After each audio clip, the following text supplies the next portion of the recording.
Hey, it's Joel again. I'm going to walk you through how to create some responsive display ads within a Google display campaign for specifically for a remarketing effort. So let me switch my screens around here. Now, responsive ads within Google Display Network are super easy to create, and while they don't give you the most control over brand and fonts and colors, they do have by far a much greater reach than trying to create every size banner possible through Google. Through in a program like Photoshop or Illustrator or whatever you're using to create your banners. There are, I don't even know how many sizes Google asks for. I think it's somewhere in the area of 17. So for every message that you wanted to do, if we use our oranges and bananas analogy, you'd have to do 17 ads for bananas and 17 different sized ads for your oranges. And that obviously would take a lot of time. One little change to that can be quite painful. Google, what do you call it there? Photoshop makes it a lot easier these days with their canvases and some of the neat things that you can do, but it's still a ton of work. Where the responsive ad, you can go much quicker, and you're going to get every format that Google allows, from video to images to text only, what they call native formats. So we'll go ahead and create our first responsive ad within Google Display. Of course, we've already created our shell campaign, our shell ad group, and we've configured a segmented remarketing audience. This particular audience is going to be general traffic to my website. So I'm going to create an ad for this particular remarketing campaign that just generally speaks about the services that I provide. So we're going to begin by, I'm going to send people straight to my homepage. It absolutely is not always the best place to send people. Often there's some subpage within your website that would make a much better fit for your visitors, but in this case, we're just going to go right to the homepage. Again, using that bananas and oranges analogy, we might have a campaign for bananas with one ad group for remarketing, and within obviously the ad group for bananas for remarketing, we would be creating a banana ad. So let's go ahead and begin. So I've given the URL that I want to send people to. I'm then going to go choose images and logos. And we have a ton of images in here already. Important thing to know about images, you want images that will work both in a landscape format and a square format, or pre-create, both. So 1 to 9.91 to 1 or 1 to 1. This image is going to work great. And we can choose multiple images. For here, we can actually scan our social media profiles. I'm going to go ahead and use this one too, just to show how multiple images can work. Good enough. And then we're going to want a logo as well. So I've chosen these two as images. Obviously, we could upload.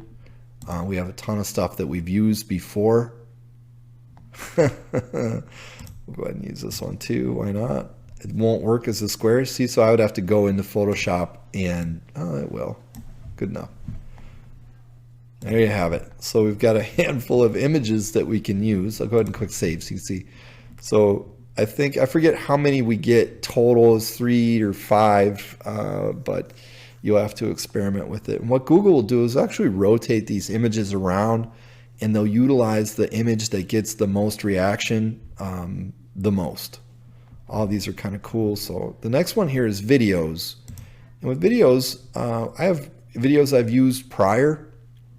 Again, you want something that's very eye-catching and jumpy. It is not going to play with sound for people when they first see it. I'll just pick any of these at random. There we go. So you can have up to 5 videos in there. And they will autoplay. They won't show every time, but they'll show when they can. And again, they won't show with sound. When a user clicks on them, they kind of open up in a new little experience. Those are pretty cool. We'll go ahead and let that roll. Now headlines. When it comes to headlines, I usually, if I don't have a few that I've used already, I'll just raid the client's website or my own.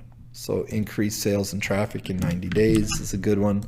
All the rules apply here, so I can't use that one because all caps will say increase leads and sales fast, right? And so on. So you want to use as many as they'll allow. We'll stick with these 3 for now. I'm going to skip long headline and I'm going to do my descriptions next. So a description is up to 90 characters. Just because you can use 90 characters doesn't mean you should. And I'll just go ahead and grab, again, I'll raid the client's website and look for little things that really sum up what it is they do. And you get really good at chopping out words that aren't necessary. I'll say, let us show you how, say, bury your competition. Send, instead of and, we use an ampersand, anything to shorten these guys up. With quality traffic and leads, how about? We'll skip that. Oh, 6 characters away. There you go. So we want to use as many descriptions as they allow. You know, three or 4 at least. I'm going to go ahead and stop here so we're on kind of tight time.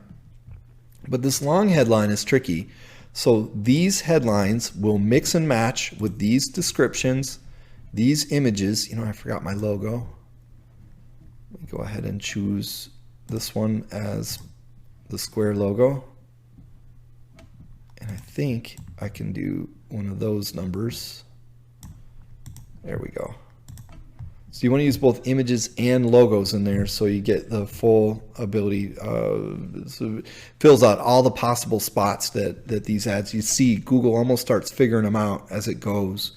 And they really are pretty cool. I don't know about that one, but they're a lot of fun to play with. You start mixing up these headlines, you get really good at your wordsmithing. And again, the headlines will mix and match with the descriptions, but this long headline, this will stand all by itself. So I might just go ahead and take increase leads and sales fast with top rated digital agency. Increase leads and sales fast. Not bad. I've seen similar ads get my attention. And we can kind of flip through these formats to see how these different ads are going to appear. That is a weird headline.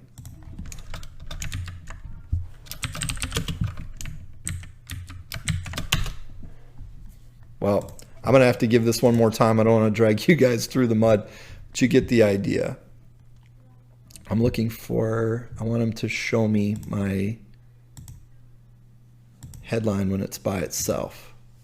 So it's amazing how often that long headline actually runs, especially on the little, the very small banners that can appear within apps and different spots like that. Well, you'll have to play with it. These, we have the way to kind of preview our stuff. We can look at it on a mobile device or the desktop version just by clicking over here. Some different ideas, and you can flip through, sort of mix and match how they're going to show up on the web.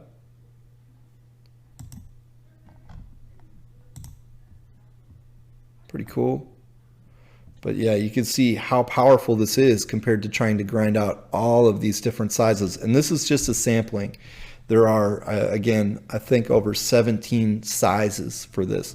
When it comes to a client, I'll actually just screen grab some examples of these, and I'll get pre-approval on the headlines and descriptions that we're going to use. It can be tough for your client to visualize what these are going to look like, but when they start seeing them on their own, when they start seeing them as they're browsing the news, the reaction is always the same. They seem to just love them. Okay, business name. Clients with very long business names can be problematic because you only do get 25 characters. There you go. And then under more options here, we can add our own custom call to action text and colors, but mostly I just let Google figure it out. They sort of use, you know, they pick up on colors from within the logos and graphics that you use. And I've not had a need really to get in here and overrule the custom color thing very often. And to be honest, even the call to action is using the automated solution has always worked very, very well for me. So in a nutshell, we go ahead and save that guy. We now have our first dynamic remarketing ad within our display ad, rather, within our remarketing campaign. Absolutely create as many of these as you're comfortable with, and absolutely we'd be grouping either by the campaign or ad group by type. So if I wanted one for web design, one for search engine optimization, one for Google Ads, one for Facebook marketing, one for, you get it. There we have it. I'm trying to think if there's anything else I should touch on in here.